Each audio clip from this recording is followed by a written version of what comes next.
you, Robin, very much. And good evening. Thank all of you for joining me tonight. I really appreciate your great citizenship, your great concern to give up part of an evening just to talk about all there is to talk about. I say this every time I do a town hall, but my God, there's a lot to talk about. Well, I'm going to start with a couple of quick updates, and then I really want to take as many of your questions as I can in the next hour. Votes start here in the House at 6:30, and I'll be monitoring it and run over at the last possible minute. Again, as Robin mentioned, if you want to get in line to ask a question, just press *3 now. The word on everyone's lips right now is tariffs. A few days ago, Donald Trump announced massive universal tariffs that they slapped on nearly every country in the world, including our closest allies. These are historically high tariffs. Well, let me make it clear. I chaired the Joint Economic Committee. I'm on Ways and Means. I was in business for 46 years. I understand tariffs pretty well. They are taxes on imports.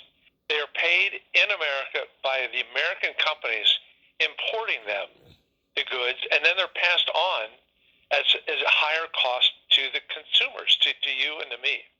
And the Trump's tariffs almost certainly are going to be the biggest peacetime tax increase in American history. And they bring our effective tariff rate higher than it's been in over a century. These are higher than the Smoot-Hawley tariffs, which kicked off the Great Depression, lasted 10 years. And Trump's tariffs are larger and far worse. And if he leaves them in place, and we don't know, he goes up and down and up and down, they're going to lead to massive price increases to the American family.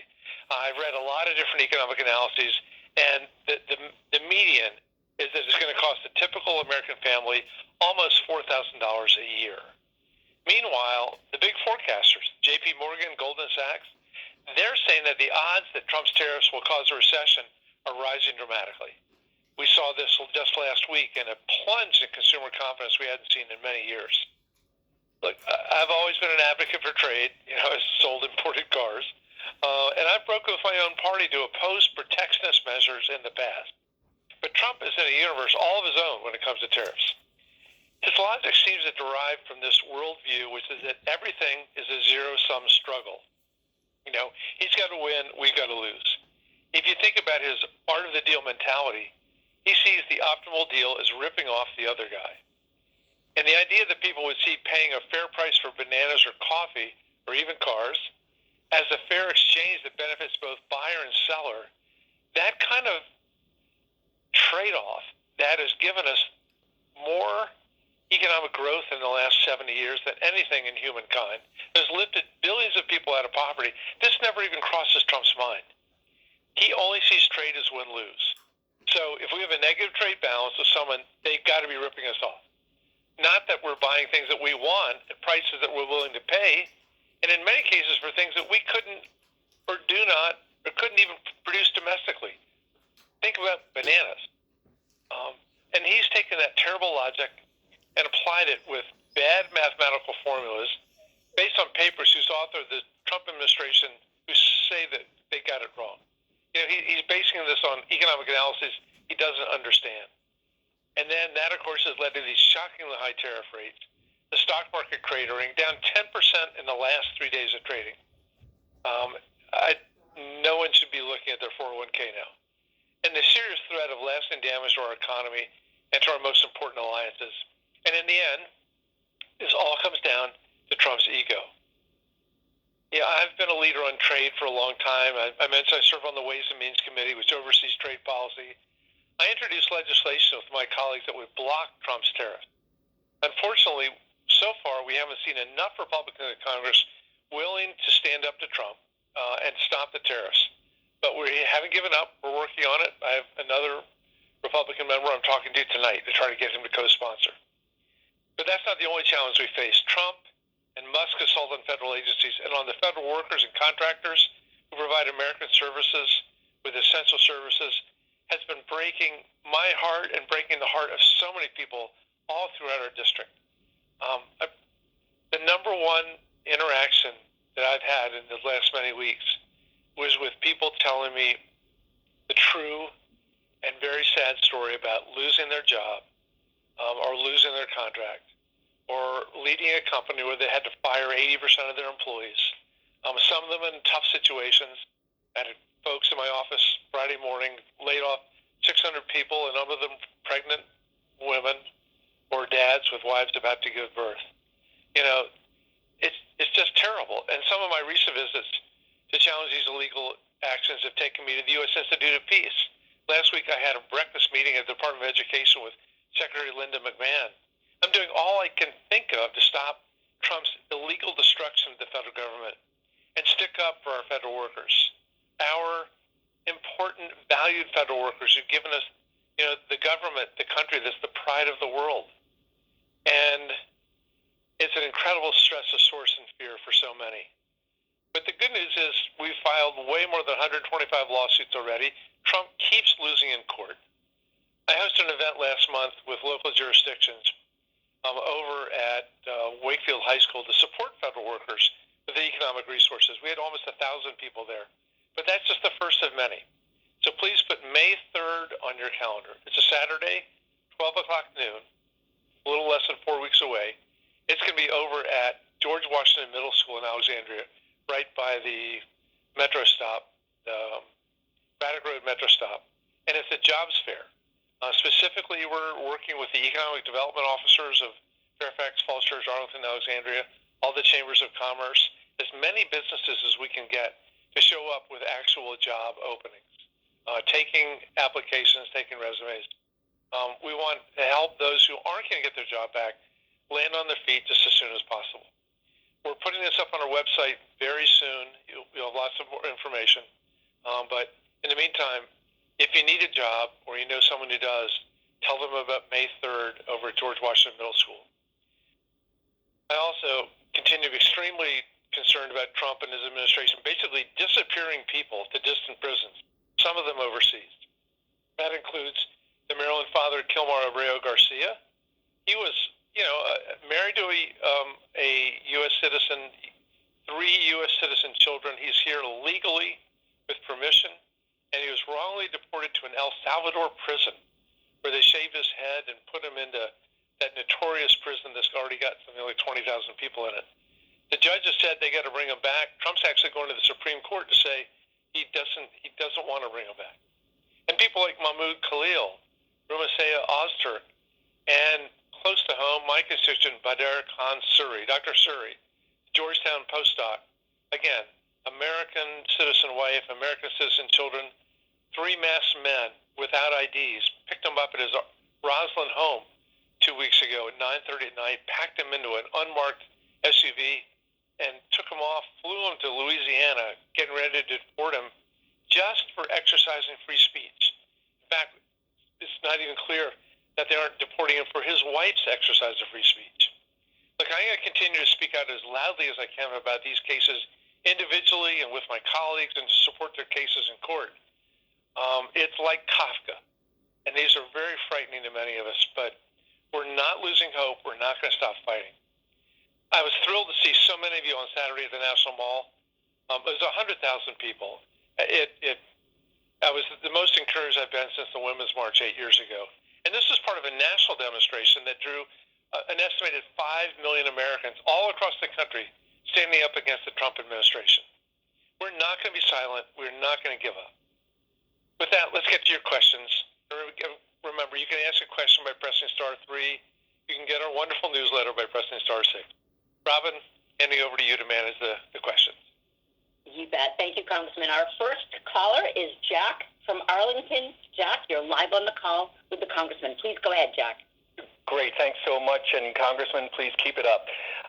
Just kind of quickly, can't Congress retake its original authority over trade? Is there anything happening in Congress along those lines, maybe even something above and beyond just lawsuits? It's Jack, yes. And in fact, this didn't just start in the last couple of weeks. Interestingly, Mike Gallagher, who was a Republican congressman from Wisconsin, and I 6-7 years ago, the first Trump administration, introduced legislation to take away the Section 232 power, which is national security excuse for the president. And we got a bunch of co-sponsors, but we never got close to a vote. We're doing that again right now. I'm hoping to get a Republican tonight.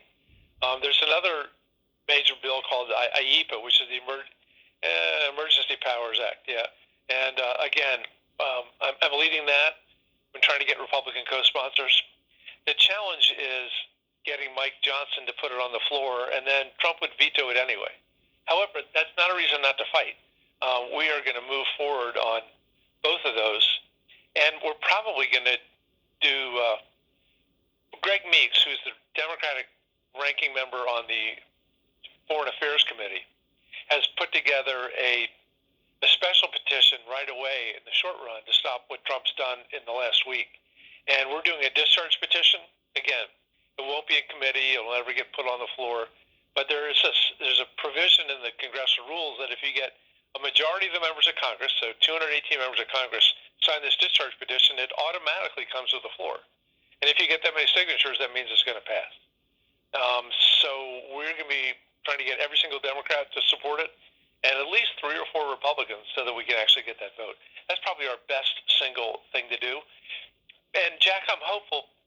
Our wonderful Tim Kaine, our junior senator from Virginia, former governor, blah, blah, blah, did the same thing in the Senate, and it actually passed in the Senate. They got enough Republican votes, but it's not exactly the same thing, but it was the same kind of taking back the power from the president. But unfortunately, the House is again candid, and it will never show up in the House, which is why Greg Meeks has got to do it. Jack, to be as authentic as I can be, it's not going to happen when Donald Trump can veto that legislation. But we've got to try and get as many co-sponsors as possible and make sure that when power ultimately comes back to the Congress, we make sure that no future president can do this. And as you suggested at the opening, the Constitution is very clear that it gives Congress the power to do trade policy, not the president. Thank you, Jack. Robin, back to you. Thank you, Congressman. Yes, we've got Lanice. Lanice, you are live on the call with the Congressman. Please go ahead and ask your question, Lanice. Lanice, you're live on the call. Congressman, I'm going to ask the question on Lanice's behalf. She says, do you see the repealing of the 22nd Amendment as a possibility, and what protections do we have? Well, Lanice and Robin, thanks for the question. No, I think it's ridiculous. There's no way. If we can't get enough states to pass the Equal Rights Amendment over all these years, by the way, Virginia, we did get enough to pass the Equal Rights Amendment, and it should be in the Constitution right now. And I remain incredibly disappointed that the Biden archivist did not enroll it and publish it, because we got the majority that we needed. In the meantime, there's no way that there are enough states to get this constitutional amendment. And by the way, I think Trump is serious because he's the greatest sociopath and narcissist I can ever imagine.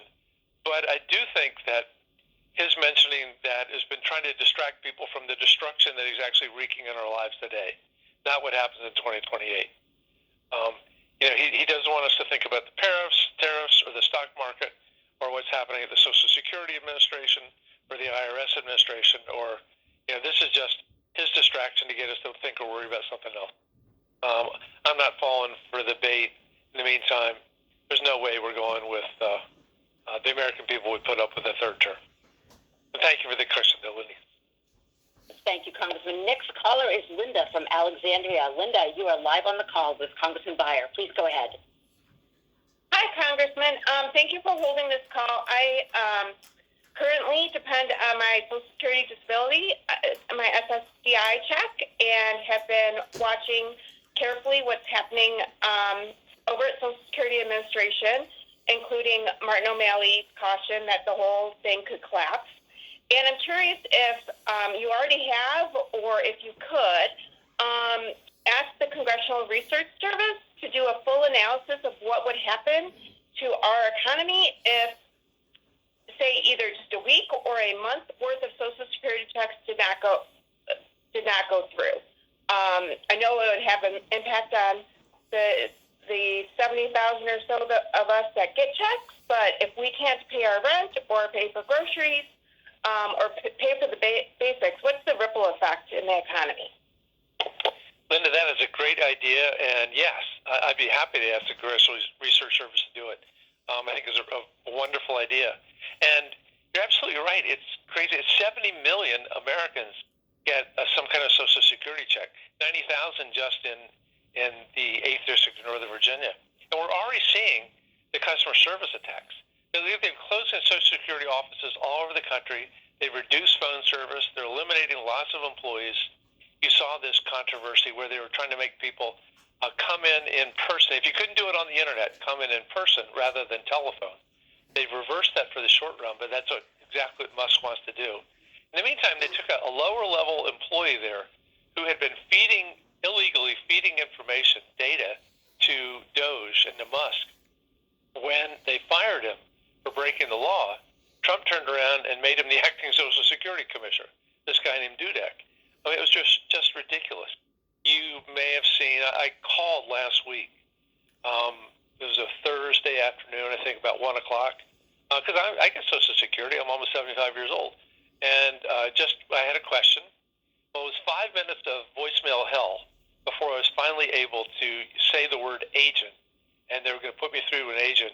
Then they came on and said, the next agent will be available in 120 minutes. And then they hung up. I was even willing to wait the 120 minutes. But anyway, it's terrible for the American people.